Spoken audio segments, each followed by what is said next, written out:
വചനം എന്താണ്? ആദിയിൽ വചനമുണ്ടായിരുന്നു, സകല ഗോളങ്ങളും വചനത്താലെ സൃഷ്ടിക്കപ്പെട്ടെന്ന് സങ്കീർത്തനം 33:6 പറയുന്നു. ഇല്ലായ്മയിൽ നിന്ന് എല്ലാം സൃഷ്ടിക്കപ്പെട്ടെന്ന് ഉൽപ്പത്തി 1:9 പറയുന്നു. സകല ജീവജാലങ്ങളും സൃഷ്ടിക്കപ്പെട്ടത് വചനത്തിലാണ്.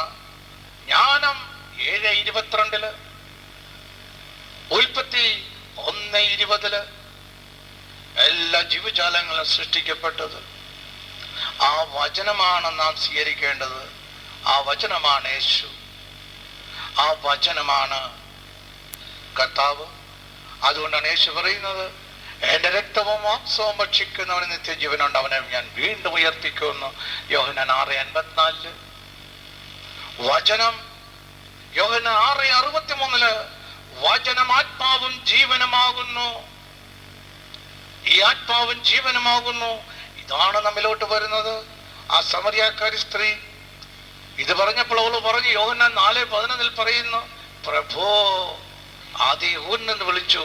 പ്രഭു, നമ്മളിൽ പലരും, ക്രിസ്ത്യാനികളിൽ പലരും ഈ വിധത്തിലേക്കാണ് പോകുന്നത്.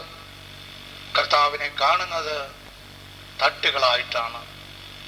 അതല്ല തട്ട്. തട്ട് പത്രോസിന്റെയാണ് തട്ട്. മത്തായി 16:16 ലൂക്ക 9:20 യേശു ജീവനുള്ള ദൈവത്തിന്റെ പുത്രനായ ക്രിസ്തു. ആ വിശ്വാസമാണ് ഫൗണ്ടേഷൻ. അല്ലെങ്കിൽ കുറച്ചു കഴിയുമ്പോൾ സംശയം വരും. പത്രോസ് പറഞ്ഞിരിക്കുന്ന പൗലൂസിനെ കേൾക്കുമ്പോൾ 2 പത്രോസ് 3:14-18 വചനം പത്രോസ് പറയുന്നു, പൗലൂസിന്റെ ദിവ്യ ജ്ഞാനം നാം കേൾക്കുമ്പോൾ അറിവില്ലാത്തവനും ചഞ്ചല ഹൃദയരും എല്ലാം പെട്ടെന്ന് വീണുപോകും.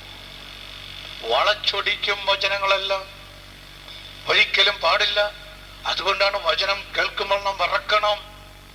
വചനം പറയുമ്പോൾ തന്നെ കർത്താവേ, അർഹതയില്ലാത്തവരാണ് നാം. വചനം എടുക്കുമ്പോൾ തന്നെ, വചനം കേൾക്കുമ്പോൾ മത്തായി 7:6 കർത്താവ് പറയുന്നത്, പട്ടിക്കും പന്നിക്കും കൊടുക്കരുത്. അത് വചനത്തിന്റെ ശക്തിയാണ്.